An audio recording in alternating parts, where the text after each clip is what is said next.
Welcome to Telangana వెలుగు. నేను మీ రాజు. ప్రస్తుతం మనతో పాటు డాక్టర్ రూపాని లోక్నాథం గారు ఉన్నారు. ఈరోజు వడ్డేర కమ్యూనిటీకి సంబంధించి జరుగుతున్నటువంటి అన్యాయం కావచ్చు, వడ్డేర కమ్యూనిటీకి ప్రభుత్వం ఇచ్చేది ఒక వరం అయితే చెప్పేది ఒక మాట అయితే తీరా ఎలక్షన్స్ అయిపోయిన తర్వాత అసలు వడ్డేర కమ్యూనిటీకి ఎలాంటి గుర్తింపు కూడా ఇవ్వట్లేదని చెప్పేసి కూడా చెప్తున్నారు. సో వడ్డేర కులస్తుల గురించి చాలా సంవత్సరాలుగా వారు ఫైట్ చేయడం అనేది జరుగుతుంది. నమస్తే లోక్నాథం గారు. నమస్కారం. ఎలా ఉన్నారు సార్? బాగున్నానండి. సో దాదాపు ఎన్ని సంవత్సరాలు సార్ మీ పోరాటం వడ్డేర కమ్యూనిటీ? దాదాపు 50 సంవత్సరాల నుండి పోరాడుతున్నాం అండి కమ్యూనిటీ పరంగా. అయితే రాజకీయంగా ఒక పార్టీకి అంకితమైనటువంటి నాయకులు ఈ కమ్యూనిటీలో తక్కువ. మరి మొదటి నుంచి మరి వాళ్ళకు ఒక ఎడ్యుకేటెడ్ సిస్టంలో లేనటువంటి కమ్యూనిటీ కాబట్టి వాళ్ళకు రాజకీయ ఆలోచన కాకుండా వాళ్ళకి యొక్క వృత్తిపరంగానే ఎక్కువ క్వారీల మీద వర్క్ చేసుకోవటం, తర్వాత కాంట్రాక్ట్ సిస్టంలో కోఆపరేటివ్ సొసైటీలతోటి పోరాడి వర్కులు చేయించుకోవటం, నెక్స్ట్ బాండెడ్ లేబర్ కింద ఉన్నటువంటి కమ్యూనిటీ ఇది మొట్టమొదటి నుంచి. అంటే ఒక బానిసత్వంగా వేరే ఒకరి దగ్గర పనిచేయటం, ఆ యజమానుల దగ్గర పని చేసుకుంటూ ఉన్నటువంటి కమ్యూనిటీ, అణగారిపోయినటువంటి కమ్యూనిటీ.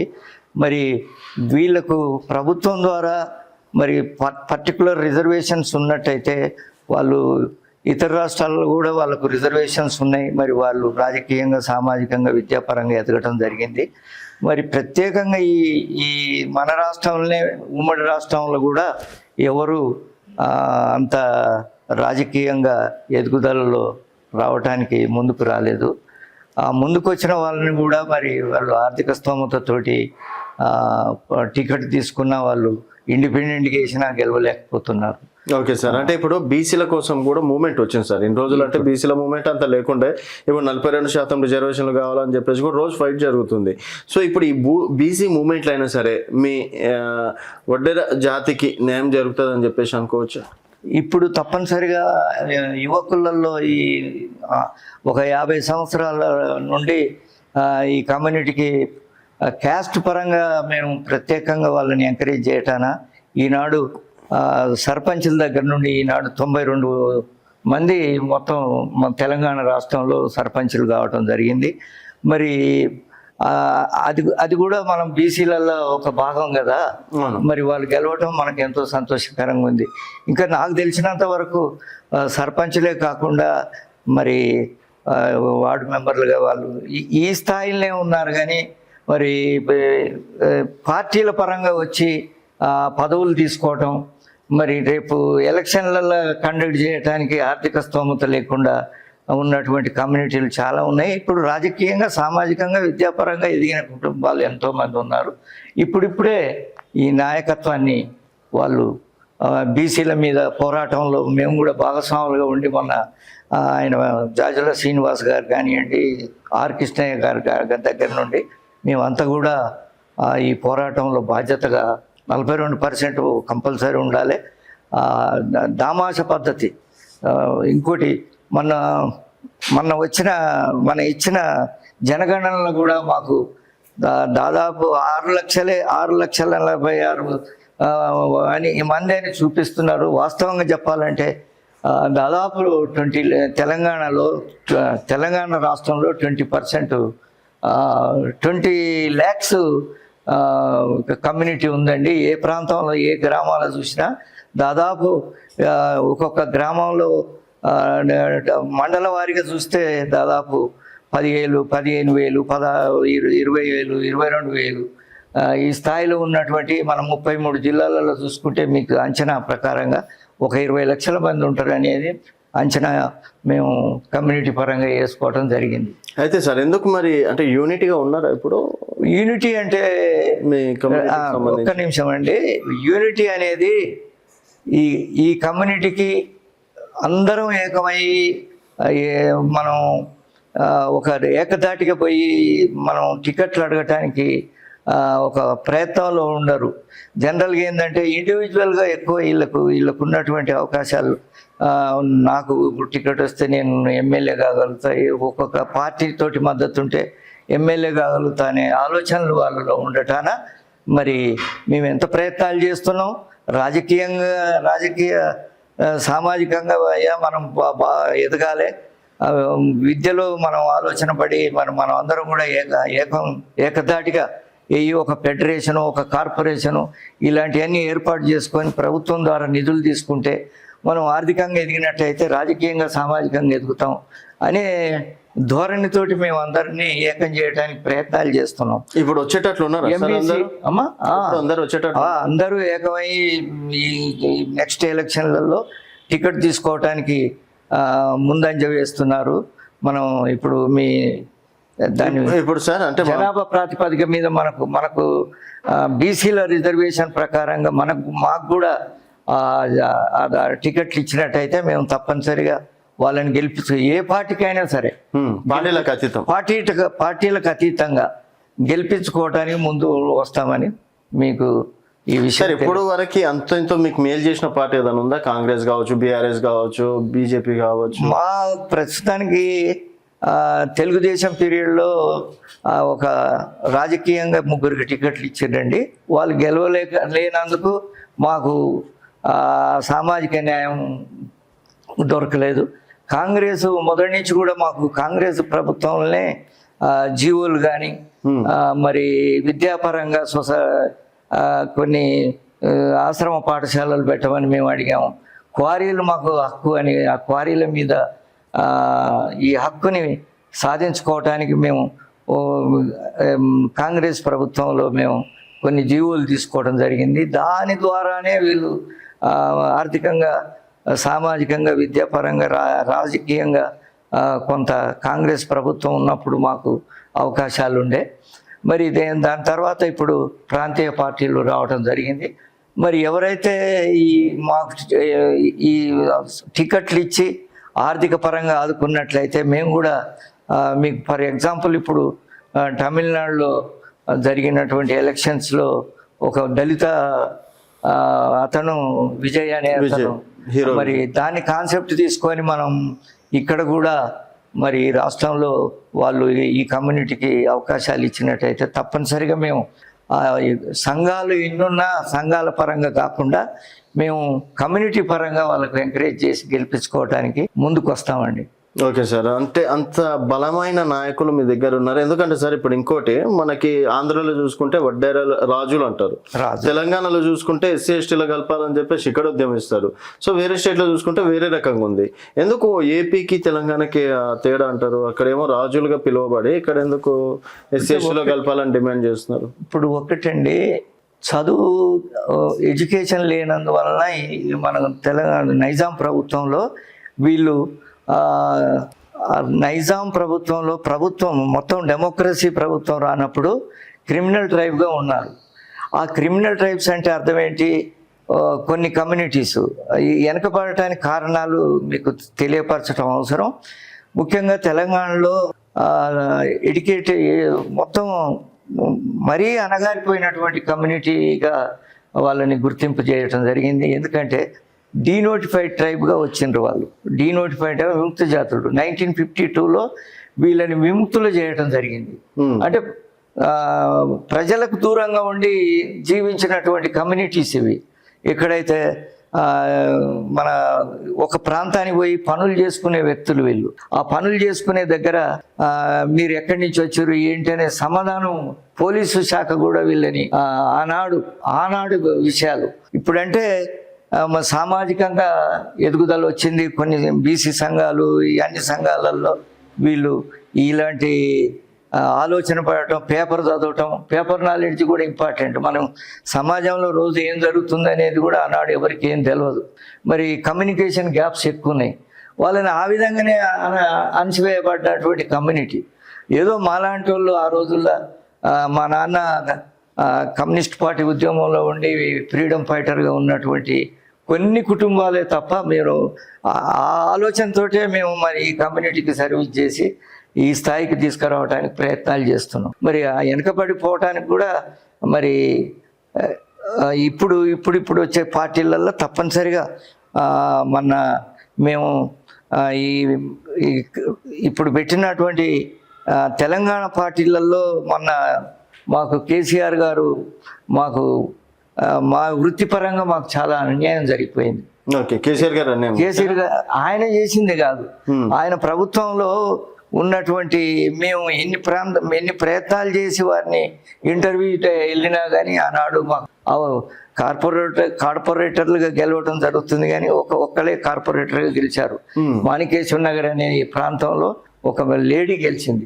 ఓకే, మరి వెల్దండ వెంకటేష్ అని జూబ్లీ హిల్స్ లో ఒక అతను గెలిచిండు. అయితే ఈ విధంగా మరి మనం ఇన్ని కష్టాలు పడి తెలంగాణ తెచ్చుకున్నా గానీ మరి ఈ కమ్యూనిటీకి న్యాయం చేయలేకపోయినప్పుడు మాకు అన్యాయం జరిగిందని చెప్పుకోవాలి కదా. ఆ కాంట్రాక్ట్ లో 15% ఉన్న కాంట్రాక్ట్ సిస్టాన్ని 3% తీసుకురావడం జరిగింది. అంతకుముందు జీవోలు, ఎందుకంటే ప్రత్యేకంగా మాకున్న వృత్తి మీద చెప్తున్నాం. ఆనాడు విజయ్ భాస్కర్ రెడ్డి పీరియడ్లో 20% మాకు క్వారీల మీద ఆయన కాంగ్రెస్ పార్టీలో ఉన్నటువంటి అయితే ఈ వృత్తిపరంగా ఈ విధమైనటువంటి కమ్యూనిటీని అర్థం చేసుకునే శక్తి ఉన్నటువంటి నాయకత్వం కావాలి. ఓట్లు వేయటం కామన్గా ఓట్లేసి గెలుస్తున్నారు, కానీ వీళ్ళ బ్యాక్గ్రౌండ్ ఏంది, వీళ్ళ పరిస్థితులు ఏంది, మొన్న ఒక సామ్యాలు మాట్లాడటం జరిగింది ఈ కమ్యూనిటీ మీద. వాళ్ళు వెనకబడి ఉన్నారు, వాళ్ళకు మనం న్యాయం చేయాలి. అట్లా మరి వీళ్ళు ముందుకు పోయి మేము ఎంత రిప్రజెంటేషన్లు, ఎన్నో రిప్రజెంటేషన్స్ ఇచ్చాము. దాదాపు ఇన్ని సంవత్సరాలు వెంగళరావు గవర్నమెంట్ నుంచి ఒక న్యాయం ఎక్కడ జరిగిందంటే, క్వారీల మీద ఉన్నటువంటి బాండెడ్ లేబర్ చట్టాన్ని ఎప్పుడైతే తీసేసిండ్రో అన్ని ప్రాంతాలలో వాళ్ళకు ఒక గ్రామాల ఆ ప్రాంతం ఏమంటారు, బస్తీల వారిగా, ఈ ప్రత్యేకంగా హైదరాబాద్లో ఎక్కువ స్టోన్ కట్టర్స్ ఉన్నారు. బస్తీలు దాదాపు 100 బస్తీలు ఉన్నాయి. ఆ బస్తీల వారిగా వీళ్ళు ఇల్లు వేసుకొని అక్కడే జీవనోపాధి గడిపినప్పుడు వాళ్ళకు పట్టాలు ఇవ్వటం జరిగింది. మరి అది మాకు అదృష్టమే కదా. మరి ఆ బాండెడ్ లేబర్ చట్టంలో బానిసత్వం ఎప్పుడు వచ్చింది? కాంగ్రెస్ హయాంలోనా? కాంగ్రెస్ హయాంలోనే వచ్చింది. అది ఇందిరాగాంధీ పీరియడ్. ఆ పీరియడ్లో వచ్చిన తర్వాత మరి రామారావు గారు కూడా మాకు తెలుగుదేశం గవర్నమెంట్ ప్రాంతీయ పార్టీలు వచ్చినప్పుడు కూడా మాకు కొంత ఈ ఎక్కడెక్కడో ఉండి జీవిస్తుంటే వాళ్ళకు కూడా పట్టాలు ఇవ్వడం జరిగింది. ఇంకోటి రేషన్ కార్డులు అనేవి చాలా వరకు ఎక్కువ మందికి లేవు ఆనాడు. మరి ఈ విధంగా మరి ఎవరో ఒకరు మా దాంట్లో ఒక అసెంబ్లీలో ప్రాతినిధ్యం వచ్చినట్టుంటే ఒక అతనికి చెన్నారెడ్డి పీరియడ్లో ఒక్క అతనే గెలిచిండు, బండారు ప్రసాదరావు గారు అని.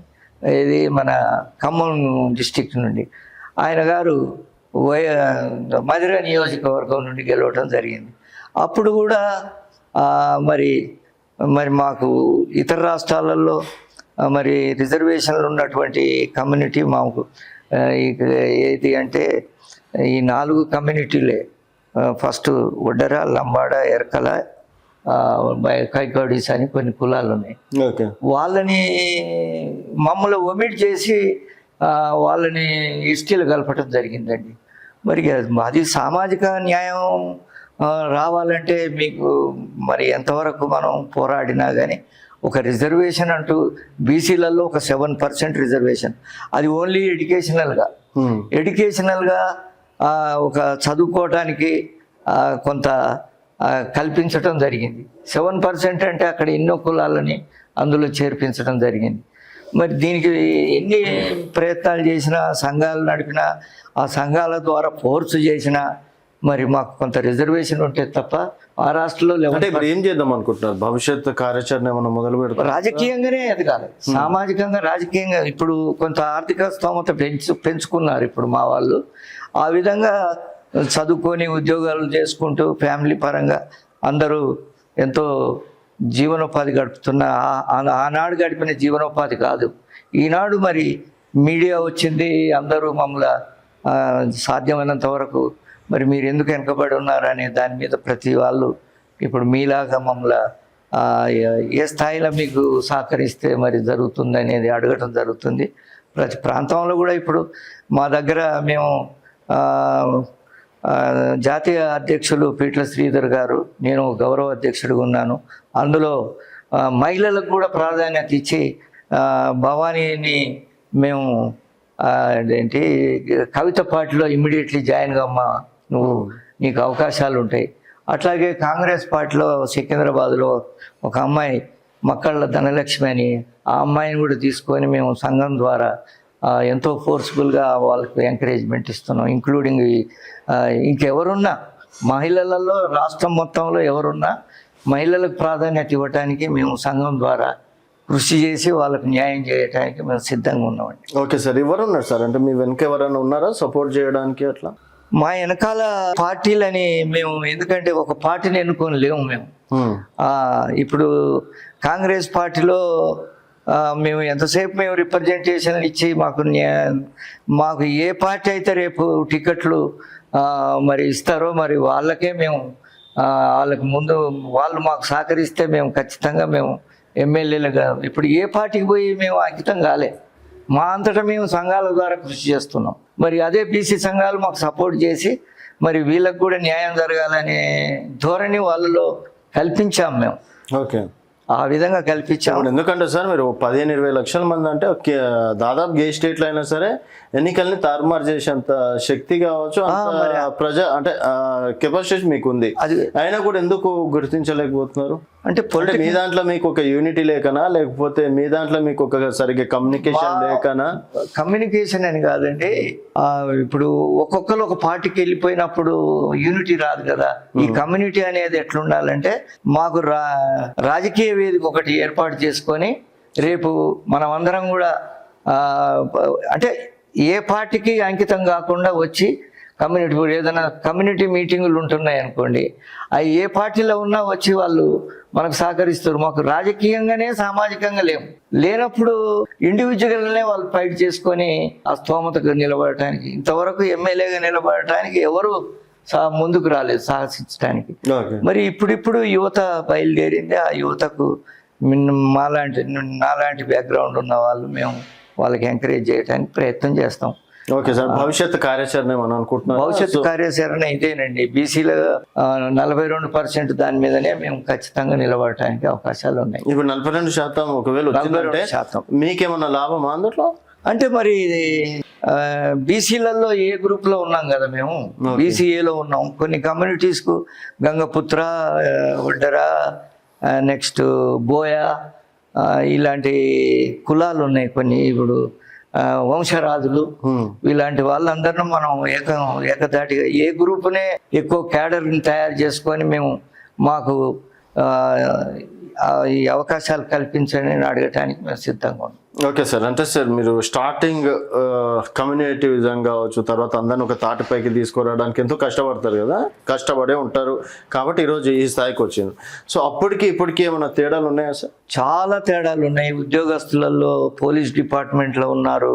నెక్స్ట్ ఇప్పుడు ఆర్థిక పరంగా అప్పుడు ఆనాడు ఇచ్చినటువంటి కోఆపరేటివ్ సొసైటీల ద్వారా కాంట్రాక్టులు అయినటువంటి పిల్లలు చదివించుకోవటం, ముఖ్యంగా ఆంధ్ర నుంచి వలస వచ్చినటువంటి కమ్యూనిటీలు ఇక్కడ సెటిల్ అయిన వాళ్ళు ఆల్మోస్ట్ వాళ్ళు బాగా చదివించుకొని ఆర్థిక అంటే ఈ భవన నిర్మాణ కార్మికులలో వీళ్ళకు రాజశేఖర రెడ్డి గారి పీరియడ్లో వీళ్ళకు ఈ ప్రత్యేకంగా అసంఘటిత కార్మికులకు ప్రత్యేకంగా ఒక నిధి ఏర్పాటు చేసి వీళ్ళకు ఎక్స్గ్రేషియా లాంటిది, నెక్స్ట్ ఆర్థికంగా ఎవరన్నా ఎదగాలనుకుంటే కాంట్రాక్ట్ సిస్టంలో బీసీ వెల్ఫేర్ అసోసియేషన్లు ఉన్నాయి. మరి దాని ద్వారా మాకు ప్రత్యేకంగా నిధులు కేటాయిస్తలేరు. ఇప్పుడు ఆ ఫైనాన్స్ కేటాయించినట్లయితే ఇంకా వృత్తిపరంగా ఎదిగి వాళ్ళు ఆర్థికంగా ఎప్పుడైతే ఆర్థికం ఉంటుందో విద్య ఉంటుందో వీళ్ళు రాజకీయంగా ఎదగటానికి అవకాశాలు ఉంటాయి. ప్రత్యేకంగా అదే. అంటే ఇంకోటి సార్, ఇప్పుడు రేపటి నాడు మీరు రోడ్డు మీదకి వచ్చినా లేకపోతే ఇంకేదైనా ధర్నాలు చేసినా ఏది చేసినా కూడా మీకు బీసీ సంఘాలు మిగతా సంఘాలు కూడా అండగా ఉంటాయని నమ్మకం ఉందా? మాకు ప్రస్తుతానికైతే వాళ్ళు మీకు హామీలు ఇస్తున్నాం, మీ దాంట్లో కూడా పొలిటికల్గా ఎదగాలని ఇప్పుడున్నటువంటి సంఘాలు మన జాజుల శ్రీనివాస్ గారు ఇలాంటి వాళ్ళు మాకు ఢిల్లీ దాకా మమ్మల్ని తీసుకెళ్ళిపోయి మేము కూడా వాళ్ళ దాంట్లో రిప్రజెంట్ చేయడం జరిగింది.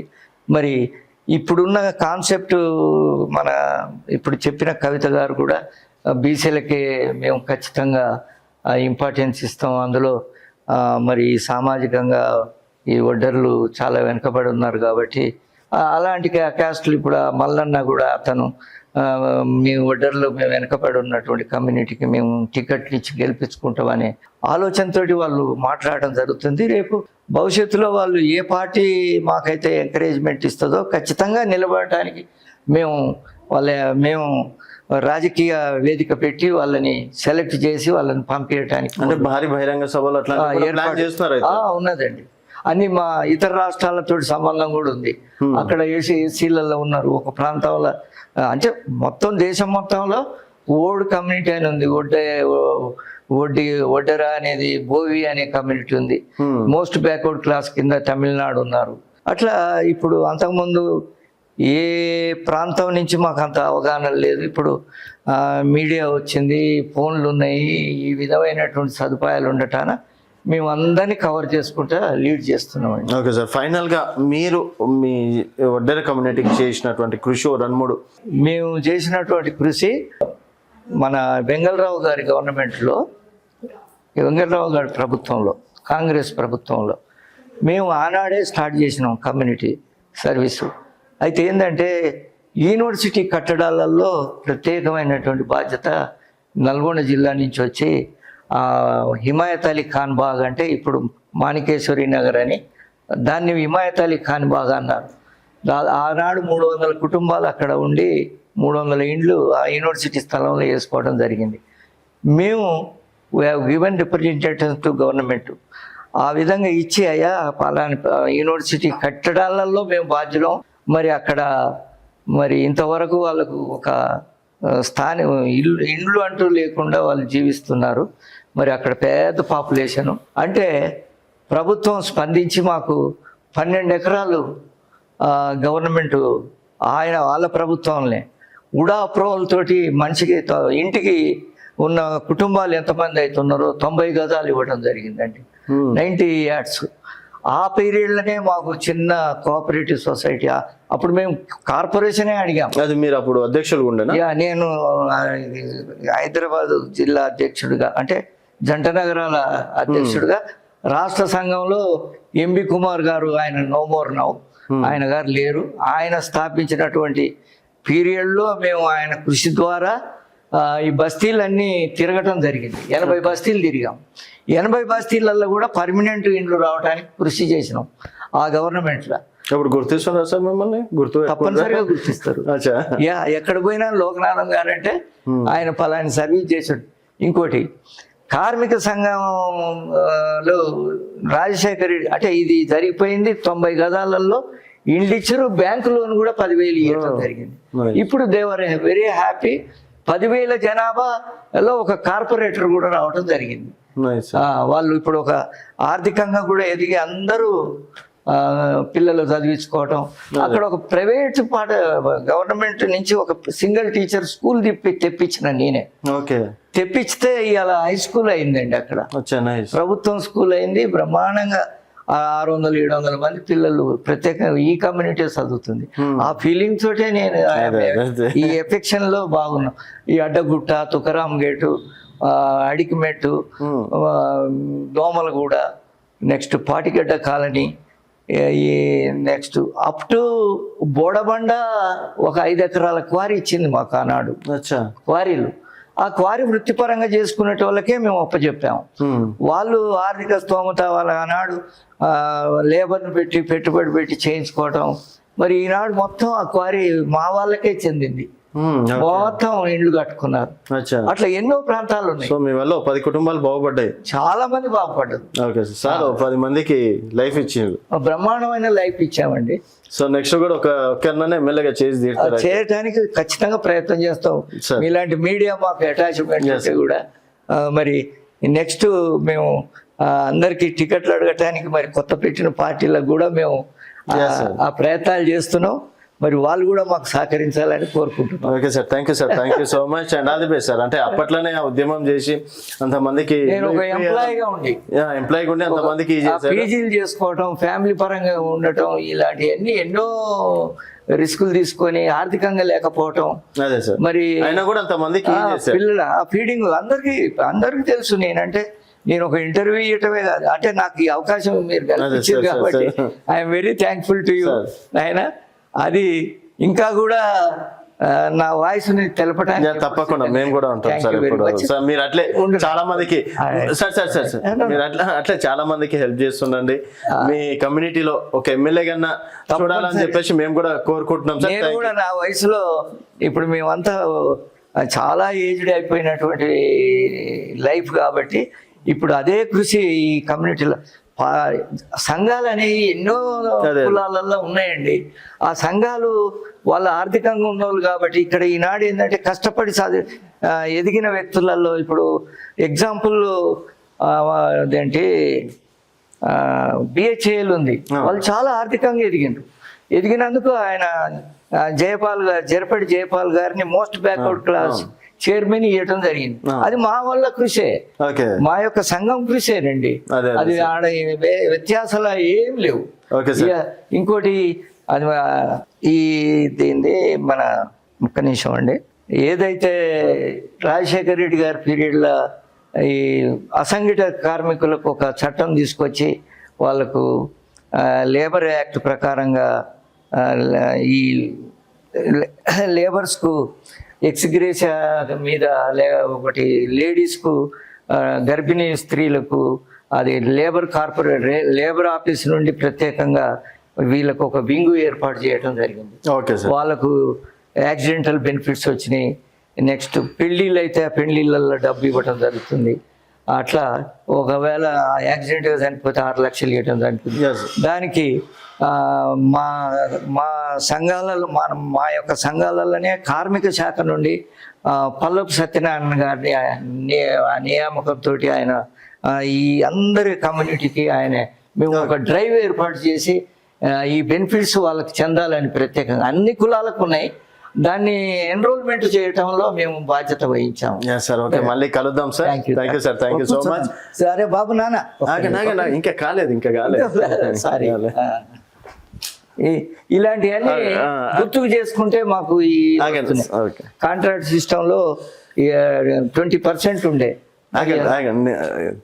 సో ఇది లోక్నాథ్ గారితో స్పెషల్ చిట్ చాట్. సో డెఫినెట్గా వడ్డేర కమ్యూనిటీలో నుంచి ఎమ్మెల్యేలుగా ఎంపీలుగా అవకాశం ఇవ్వాలని చెప్పేసి కూడా కోరుకుంటున్నారు. ఇప్పటివరకు సో యూనిటీ లేక కొంతవరకు వెనుకబడ్డా, ఇకపైన మాత్రం డెఫినెట్గా యూనిటీ తోటి వస్తామని చెప్పేసి అంటున్నాను. దామాష ఇప్పుడు అన్ని కులాలకు ప్రత్యేకంగా ఎమ్మెల్సీలు ఇస్తుండ్రు.